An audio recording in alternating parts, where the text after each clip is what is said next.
As the last book in the Lady Astronaut series has just come out, I thought it was the perfect time to do a series review. This is one that you either love or hate or possibly haven't read yet because it's very popular in some circles of the internet, and I think a lot of people are still waiting to pick it up. And so I'm here to tell you what it's all about without any spoilers, talking about what I love, what I don't, and help you to figure out if it's a series that is right for you. So again, without any spoilers, let's get started talking about the Lady Astronaut series, starting with the Calculating Stars.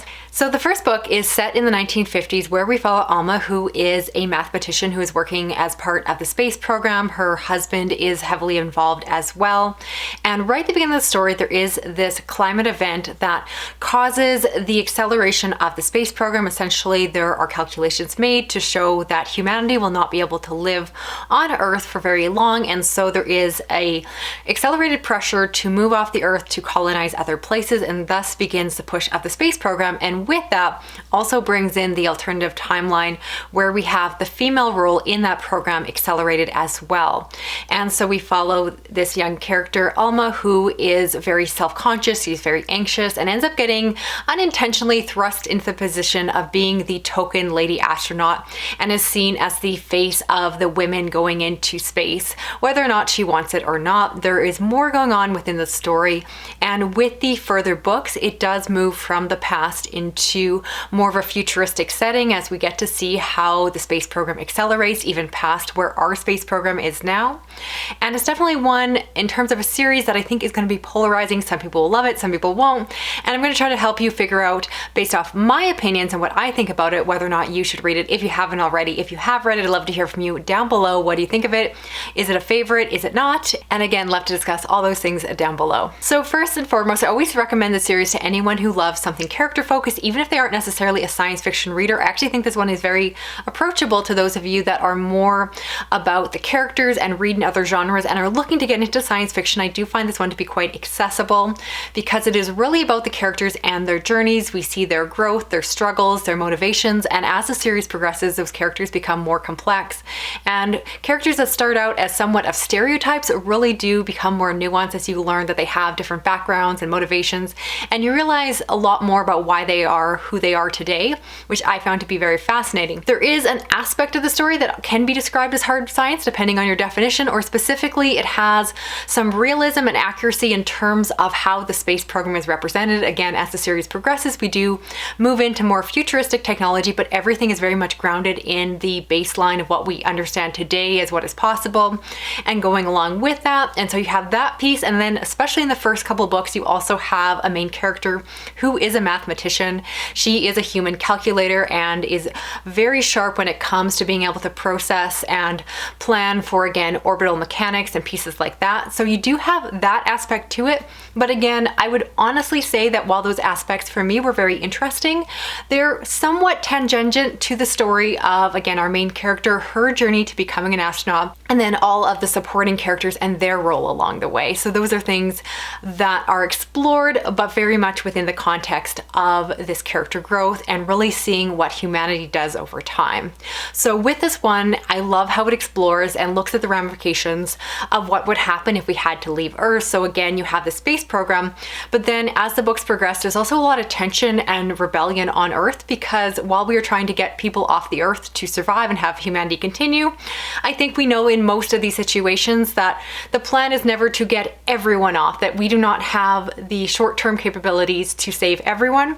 And so there is a lot of discussions around economics and class and privilege and who gets to go to space and who gets left behind. And obviously with that, there is a lot of anger, fear, and a lot of the larger ramifications of what you see happening in these books, which I found to be realistic, certainly sad, but again, felt like things that we would actually be dealing with if the situation did occur. So as I mentioned, not only is the space program itself accelerated, but also the role of women in that program.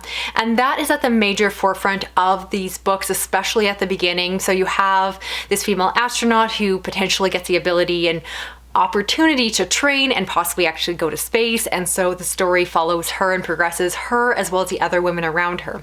Now, in terms of a story, this is one that is very heavy-handed in how it talks about diversity and opportunities and prejudice and a lot of these topics that surround just general opportunities for people who are not just women, but also people of color and various different groups that are often marginalized. Now, I am a huge supporter of these conversations. I really like them in my books, but I do want to preface the fact that in my opinion, especially in this first book, it's a little heavy-handed even for my biased taste. The fact is that the author does a lot of telling versus showing, where you have the characters right on the page discussing equality and the mistakes of the program and who gets to go, and it's a little bit on the nose. I feel like they could have done a more nuanced job of still addressing these same issues, but having it happen to the characters without them explicitly naming every fault along the way. That I would rather just have you see the characters in their place and realize again how they're treated differently. And because we get the story from Alma's perspective, she is always telling us what she's thinking and often saying it out loud,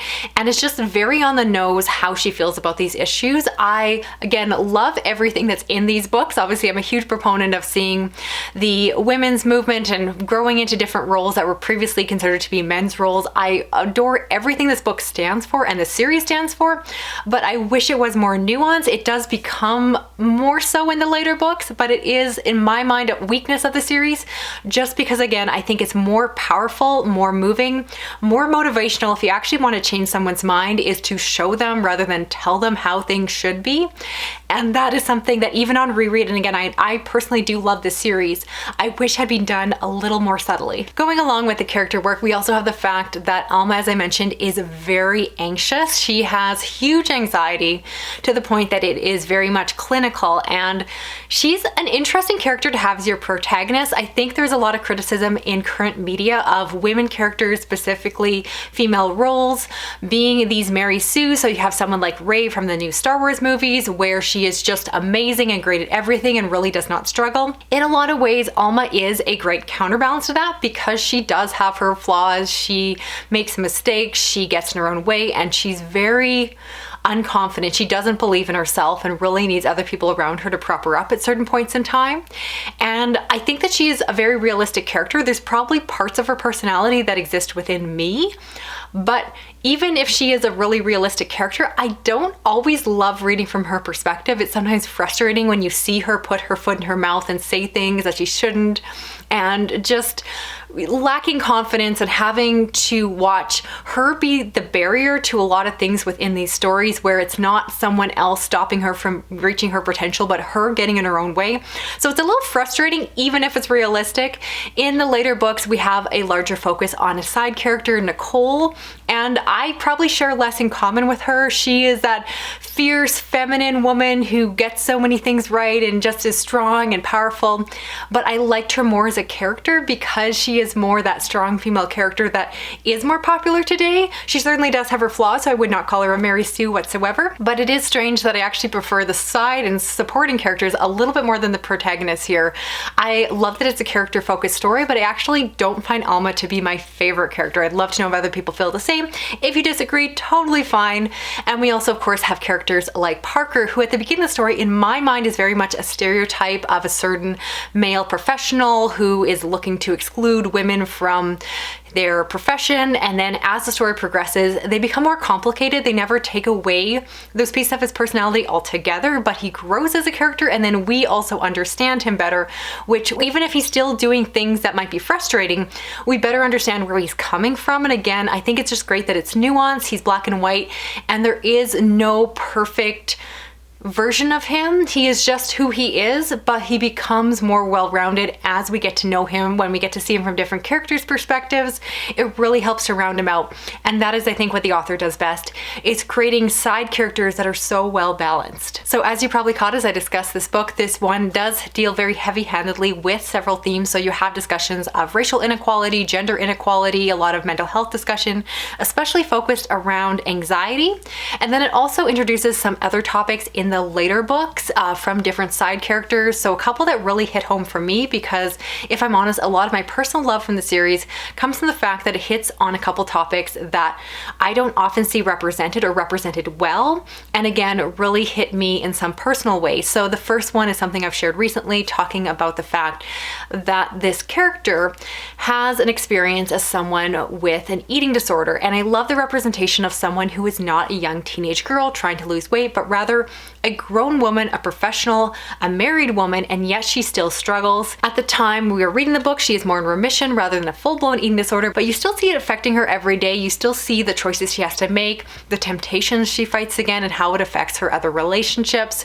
And oh man, when I read this book for the first time, I was in a different place. It hit home, and rereading it now for the preparation for this video, it's great to see just how far I've come, because it doesn't trigger those memories the way that it used to, and really just reminds me of a person I used to be but aren't anymore, and it's just really incredible. But again, I love the perspective there, because you rarely get to see what I'm going to describe as people with functional eating disorders, where they are still able to do their day job, where they are not hospitalized, at least at this point, but able to work around it, but they're really not quite well, they're not really okay, and I love how that is shown. The other theme that the series explores is another one close to my heart, and that is one of infertility. There is one character who has infertility, and whenever there's a character who's introduced with infertility, I'm always waiting for the stereotypical twist where they just stop trying, they just relax, and miraculously get pregnant. And I'm so happy to say that this author actually followed through of showing someone dealing with long-term infertility. That ship has entirely sailed for the character by the time we're discussing it on the page, and it really just deals with the fact that it changes the trajectory of their life, that those choices were taken away from them and they didn't have the opportunity to have the family that perhaps they wanted. And I just love, again, the realness of it. And I think that for me is what the series does best, is really grounding us in a future with all of this imagined technology, this what if we had to go to space, but at the same time, it's still a book, or a series rather, all about people and humanity and the flaws that make us who we are. And again, I think if you're someone who just really appreciates well-drawn characters and doesn't mind some topical discussions around certain themes, if that's up your alley and something that you enjoy reading in your books, I think that this one is just a really enjoyable modern take on the genre that, again, is really approachable for those of you that typically don't read science fiction because you think that the characters aren't strong enough. This one is quite the opposite. It is going to put them right in the front of the story and really make you fall in love with them. Now, to round out this video, I do want to mention that I now have read the fourth and final book in the quartet. I'm not going to get into any spoilers because, again, I want you to be able to watch all the way through without having to worry about that. But I will say that if you enjoy spending time with the characters, if you like the first couple books, you obviously want to continue on and finish out the series. I like this last one, but I will be transparent that it did leave me a touch disappointed. Book 3 was my absolute favorite of the series. Each book, in my opinion, got better and better, and so I went to this last one with high hopes. It was very much enjoyable to return back to the characters that have survived to the end of this series and get to spend time with them. However, this last book kind of lacked a major conflict, and the conflict that was introduced felt very superficial and didn't really have long-lasting important consequences to them. Instead, this one felt much more like an epilogue or a companion story where we just get to see the characters one last time. We get to know roughly where they end up at the end of the story. We get to see the general trajectory of where the author sees humanity going, but it really doesn't feel like a full fleshed out book. I believe this one got delayed a few times, and I suspect the author had some trouble deciding how to end the book because it is a little bit of a letdown. For me, the high of the series is book 3, and this just felt like several hundred pages of epilogue just to wrap up the story. There was no big final climax or great moment that we were leading towards. Those all happened in the prior books, and especially, again, the climax of book 3, which really brought everything together for me. So if you're someone who has not read this series yet, I highly recommend it to the right audience. Again, not everyone watching this is going to think that this book sounds up their alley. Completely respect that. I do have other reviews and other series recommendations if you want to check out those instead. But if you are someone who's already started this series and are wondering if you should continue on and finish up, absolutely.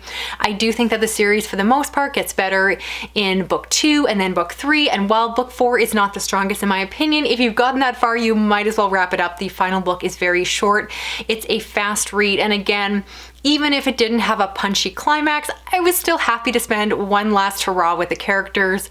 Just go into it knowing that it doesn't quite hit the highs of the last book, and just enjoy it for what it is. So needless to say, I enjoy this series. It's very different than some of the other science fiction I read that is much more epic in nature, and again, more about the big buzzy ideas. But I wanted to highlight this one, especially with this last book coming out. A lot of people are trying to decide if they should read it. I know not everyone likes to read a series that is in progress, so if you've been holding off, you now can go ahead, start at the beginning, read it through, and again, love to hear your opinions down below. Keep them somewhat spoiler free, or at least mark them if you're going to put spoilers in there so people don't accidentally spoil anything. But I'd love to know, what do you think of the characters? What do you think of the plot? What do you think of the author's writing? And I should mention that I've done all of these books on audio. The audiobook narration is amazing, which is all done by the author herself, and highly recommend. So that's it for this video here. I'd love to know if you are planning on picking up the series based off my review, if you're planning on skipping it based off my review, and if you have already started, possibly finished it, I'd love to hear your opinions as well. As long as you're a little bit careful, mark anything with spoilers as necessary in the comments. Let's be mindful of people who aren't caught up yet. This year, I would like to do more series review, especially for science fiction. So if you have any recommendations, which ones you'd like to see from me, definitely drop them down below. It really helps to know which ones you're interested in watching. I'm always experimenting to see what kind of long form content in terms of reviews sticks and what doesn't, because it seems to be a little bit hit or miss here, and I'm still trying to figure out what you all want from me in terms of review content. So if you're new to my channel, I do hope you stick around, subscribe, hit that little notification bell so you don't miss a video from me. If you enjoyed this video, give it a thumbs up. If you didn't, you can give it a thumbs down, or just politely talk about it in the comments section. And so hope to hear from you there. Drop an emoji, even if you're just wanting to say hello, and I will talk to you again soon. Okay, bye-bye.